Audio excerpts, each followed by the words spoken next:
another edition of Splitting Hairs with Max and Nicky.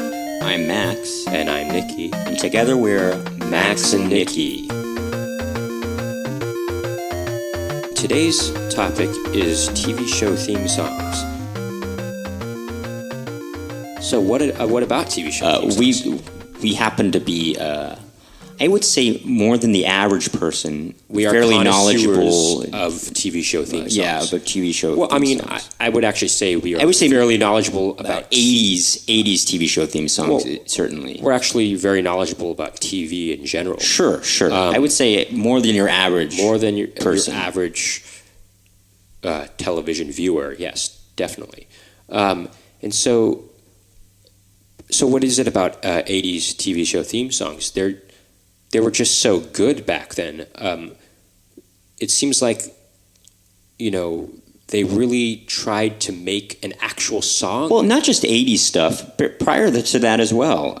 Yeah, sort of. I mean, yeah, you had shows like, Laverne and Shirley or Three's Company or even before then, like That Girl.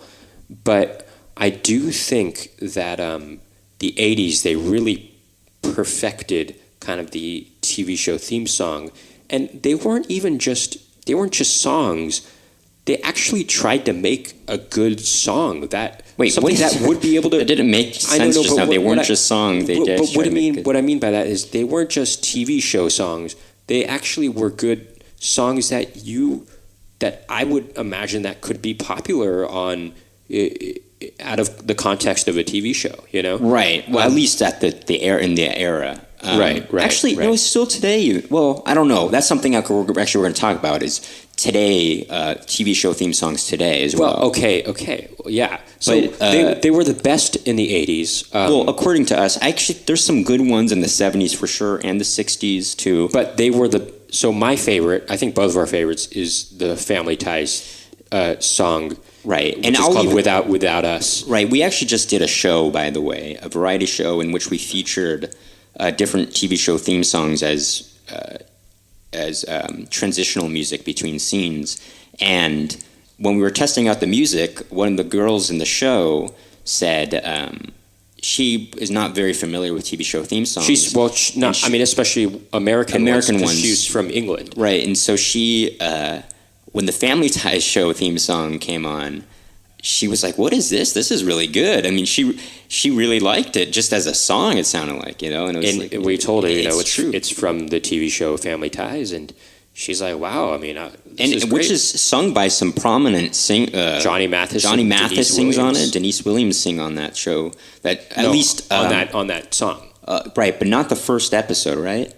Right, the first 10 episodes. The first 10 episodes, right? But also, we also had Growing Pains theme song, which is also very good too. That's a top 5 material. Right, and who sings on that? B.J. Thomas, who sings Raindrops Keep Falling on My Head. Also, I think it might be season 3. Dusty Springfield started singing on that as well. Anyway, the point is, 80s TV show theme songs were really good. To name a few more that are top 5 and top 10. Top 5 material, I would say, for me at least, it'd be Family Ties, Growing Pains, Perfect Strangers, Punky Brewster, and and some other fifth one, Silver Spoons maybe. I mean, there's countless. I mean, if you're getting a top 10 material, you go with the Hogan Family, you go with The Greatest American Hero, and you got Cheers, obviously Cheers. Cheers.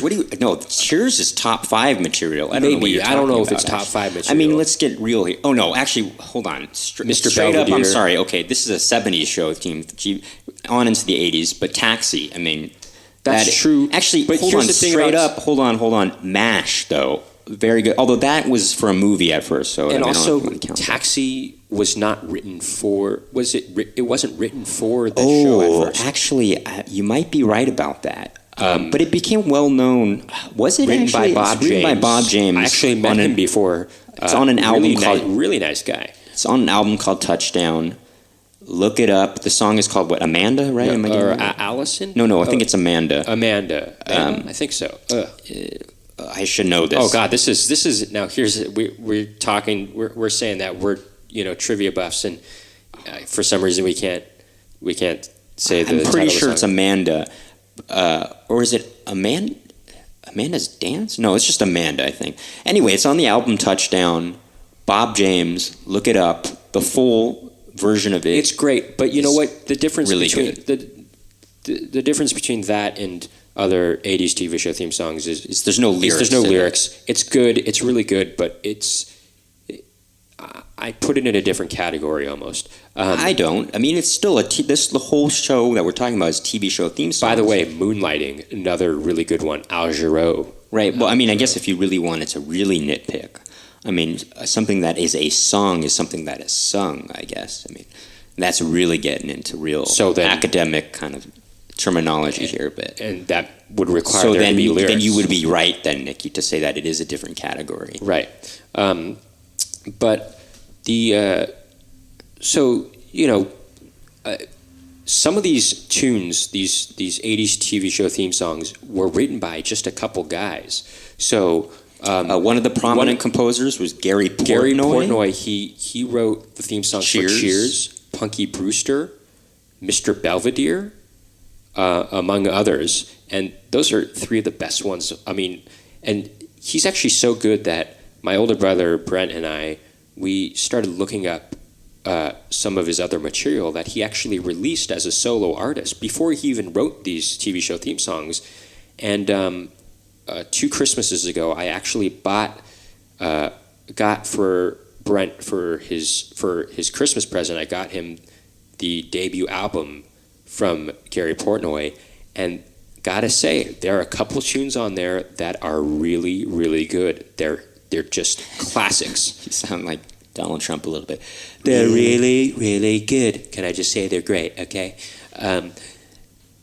that's my Donald Trump right there, and I think Nicky's good at that impression.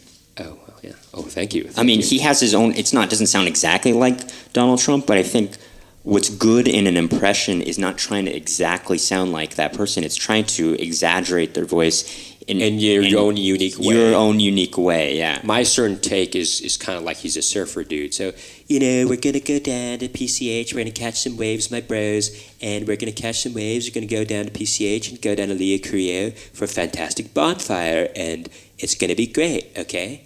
Right. It's like a surfer dude. It's like a surfer dude kind of a thing.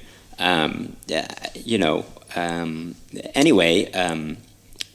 TV show theme songs. TV show theme songs. But that could be another episode, by the way, Nicky. It's just talking about impressions. I guess. Yeah, we could talk about impressions. We talk about impressions and what we think make a good impressionist. Sure. Also, another composer of the times during that era, more like Jesse Fredericks. And he wrote the theme songs for all the TGIF shows, like Perfect Strangers. Classic. Very good. He also did Full House, which a lot of people consider to be a classic. It's not my personal favorite. It's not even top 10 material. It's not top 10, but it's good. It's good. It's not top 10 material. He also did Family Matters. Which I actually like more than Full House personally. Right, it is. I do like that. He also did Step by Step. So he did the TGIF lineup, but his first and in our opinion's biggest hit was the Perfect Strangers theme song, and he also was a solo artist in his own right. But so they kind of employed these composers or songwriters in the 80s that they knew would craft just hit singles, hit songs that people, and I think in a way that kind of makes people remember the show a little bit more. Right. I mean, it's not just the 80s, though, by the way, Nicky. I mean, people, Happy Days, for instance, everyone who knows television knows the Happy Days theme song. Sure. We're just a little bit biased toward the 80s just because we love those shows from the 80s a lot. Sometimes they kind of have a groove to them that are kind of really there's cool. Like a certain groove, this adult contemporary kind of groove to them that is really good. I mean, yeah, I'm just thinking about. It's funny because in an episode of Family Ties, I mean, this is going off topic, but an episode of Family Ties, Elise, who's the mother, Michael is the father, right? No, Michael Gross is the actor. Steven, sorry. Steven. She said, she's like, I just wanted to spend a night in, put on some Johnny Mathis. And it's just so funny because it's almost like self-referential because Johnny Mathis sings on... Well, same with an episode of Cheers, Ted Danson, Sam Malone, he says that his favorite song, I believe, is Misty, and the version sung by Johnny Mathis. Well, but that doesn't... Why does that have to do with... That's not self-referential, though.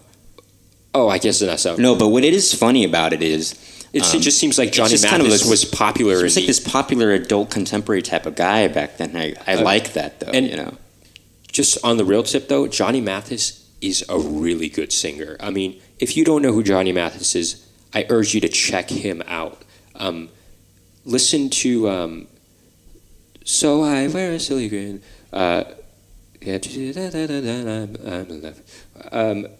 What's that song called again, huh? So I wear a silly grin. Well, okay, I don't think about this in your head. Right? Okay, come on. Okay. What is that? It's I don't know. Can't you see that I'm in love with you or something like that? I can't remember the title of the song, but great song. Chances are I'm in love with you. Chances are I will. Yeah. Chances are I think I'm in love with you. It's called Chances Are. Actually. Oh, Chances Are. Okay, that's right. Go check that song out. Johnny Mathis.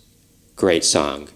Great voice. And anyway, so what happened, though, in the 90s? Hold on. Let me just backtrack here because... It's not just the 80s, though. I mean, as Nicky said, we're a little bit biased, but, I mean, there's Happy Days. That was the 70s. All in the Family, by the way. I think, I could be wrong, but I think that was written for the show. Could be. And it sounds like one of these classic tunes. We're going to do our check on that.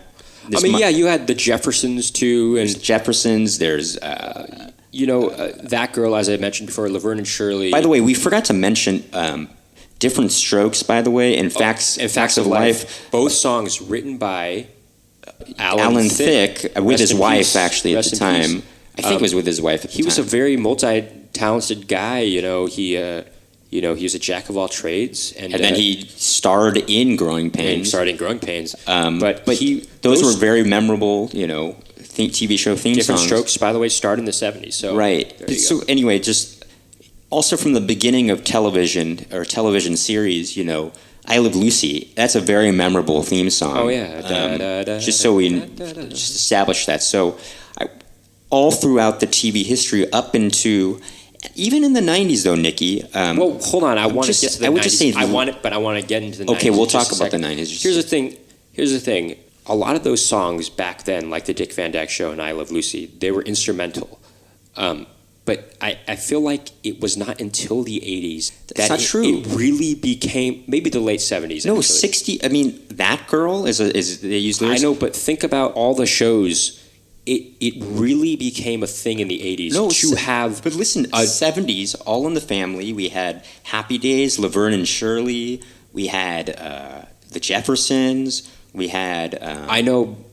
you had The Love Boat. The Love Boat, Three's Company. What am I talking about? Three's Company. I know, but I do feel still that in the 80s, it really became like if you have a TV show, especially a sitcom, you got to have a good TV show theme song. That's not completely all. You have to have a good... he's talking about with lyrics, too, but, The Cosby Show was the biggest TV show on television at the time, and that was instrumental. Sure. And it's still very good, very good. If you want to just talk about instrumental, Alf, that was great. Night Court, the original, the At the Movies with Siskel and Ebert, that tune is really, really good. It is very good. Those are instrumental tunes. I don't know, I guess we're just a little bit biased about the 80s. But so, what was about the 90s? Something started to happen. There was still theme shows. You had Friends. Friends, Seinfeld. instrumental, actually, except for I think it might be the second episode or something like that, but definitely the first season, they tried to add a little bit of a singers kind of thing, where the singers are like, boom, ba-dum, bum, bum, give me the beat, bum, bum, bum, bum, bum, bum, ba-dum, bum, bum, bum, bum, bum. Give me the beat. They say something like that. It's really funny, but they didn't. They decided to not do it anymore for some reason. And Frasier also has like kind of a thing. You know it's Frasier, or I mean he also sings kind of a thing. He kind of has an ending show theme song, show. Actually. Toss salads. Well, maybe I hear eggs. The blues are calling the salads. Anyway, we all know that. Well, maybe we all do. But I think even we've been watching Beverly Hills 90210 lately, and the song for that is really catchy, very good, and actually it's very well instrumental. Produced. Actually, I kind of been listening with my studio headphones when watching it sometimes, and I'm listening. And I'm like, oh wow, they got really some good instrumentation going on here. It's really cool. So, Friends had a memorable theme song, even though it's not really kind of up our alley necessarily. Although we did sing it for our 5th grade graduation, so we do know the lyrics. It's not our kind of thing. It's not our kind of jam. But even then, they were still creating these theme songs for shows. So I think maybe around the mid to late 90s, they stopped doing that. Right. For some reason. I mean, if you don't even... No, there are theme show songs. No, there are actually, Nicky. I mean, right now there's like The Big Bang Theory, but it's just really not very good. It's not very good. Is that an actual song that was written for the show? It is. Actually, it's sung by They Might Be Giants. I just looked that up today, actually. Well, I don't think anybody even knows. I mean, I don't know. No, people know. They know it. I mean, sorry, I don't want to disparage the people who write the songs. It's not up our alley, though, as far as theme show songs go. You just don't hear as much care put into TV show theme songs anymore. I mean, especially starting in the late 90s, sometimes you would just see the title of the TV show. And there might be a little come on, and there might be just a couple notes or something. Like Will and Grace, for instance. Or there is a theme song to that, I guess, but it's very short though. I don't even know if there's, but or like with even one of the more recent shows, Breaking Bad. It's just a couple. It's it's Breaking Bad when you hear it. Well, but okay, actually, it's not. It's not a TV show theme song. I mean, it is a theme song, but it's not a song. It's just a couple notes. Actually, that's not true. Okay, Mad Men had a song, which is good, actually. I like that song. Game of Thrones has a song. But I guess what we're driving at, though, is especially in the 80s, there was...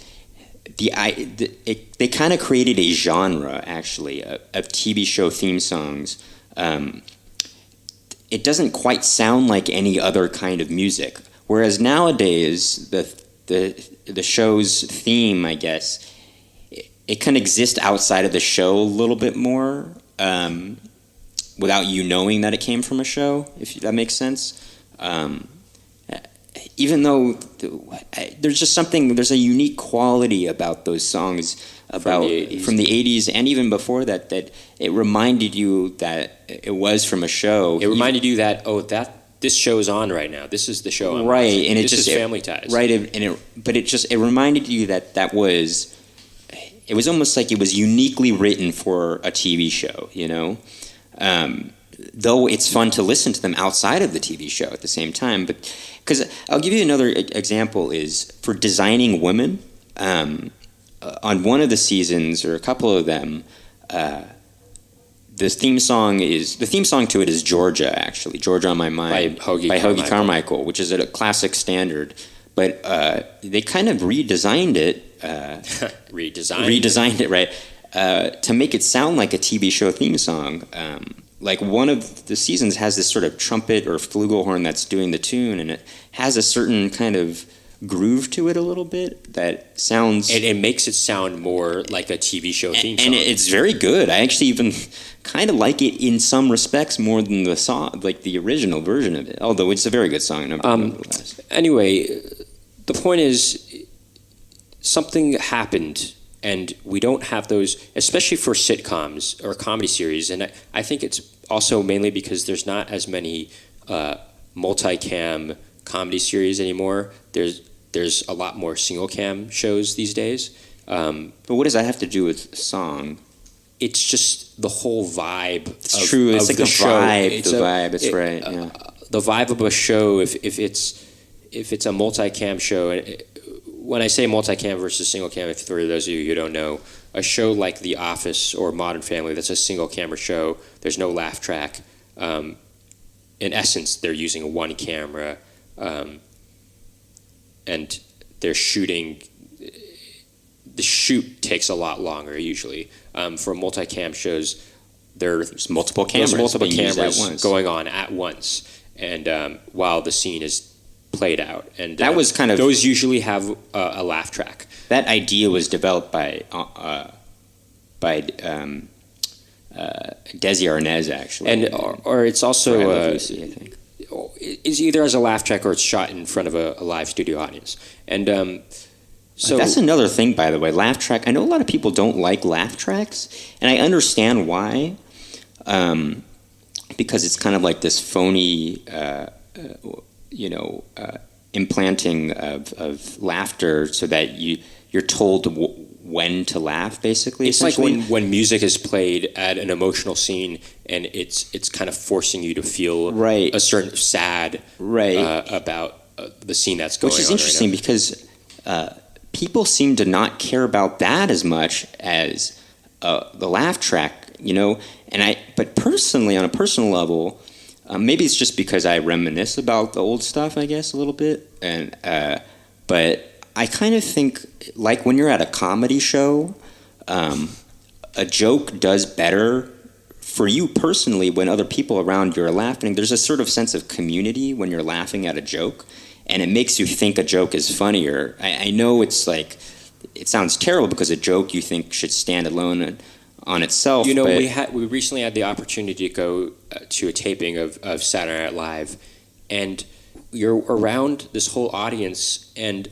when you're in the theater, the convivial aspect of convivial, and just it's more lively. When you're in the theater with everybody and the laughter is going on, you actually feel like the show is funnier yourself, and rather than just watching it on TV or on your computer, you might chuckle at it. You might get one or two laughs, but when you're in there in the theater, you want to laugh a lot more, and you actually feel that way. You actually feel like it's funnier because there's other people around you that are. It's a collaborative effort. I know it's a collaborative thing, and it's also, it makes you feel like, I know you should be independent and you should think something is funny on your own, but it's like when you're at a stand-up show again. Stand-up comedians talk about how they kill it. Even though they're saying the exact same jokes that they've done previous times. They'll do better if there's more laughter, obviously, but people will think that people I've seen several times, I've thought they've performed something better, or their joke is funnier to me somehow when there's more people laughing at it, I guess, because it I don't know. For one, that's a live show. I'm going off topic here. What Max is talking about is that a laugh track is going to make you feel that way, and sometimes it's a good thing to sort of kind of emphasize your already existing feelings about what's going on the screen. Right. It makes me. It's like sign. It makes me feel like I'm at it almost makes me feel like I'm at a live show, live studio audience. Yeah, it's a live studio audience. It's like I feel like, I'm enjoying, because you're already enjoying. You're enjoying with others, but the laugh track is making you enjoy it even more. Anyway, we're getting way off topic. I'm enjoying with others. I guess that's the whole idea I'm trying to say. Anyway, we're getting. It's funner. It's funner when you're social aspect. Okay. But we're getting way off base here. I mean, talking about laugh tracks. This is about TV show theme songs. Even though I don't want to knock us going off on tangents. That's a part of the show. We'll go off on tangents sometimes. But something happened, as I was saying, and by the aughts, the 2000s, you hardly had TV shows with theme songs that had actual lyrics to them. I mean, think about any, yeah, you know? I guess think so. of any? I mean, there's like Scrubs had it. It's very short. There's not a lot though. He's right. I can't really think of many others actually. I mean, there was a Malcolm in the Middle had it. But you can't really even think about them. There's not many, and it's too bad. I think we should try to bring that back. I mean, let's think about it. I mean, The Office has a theme song.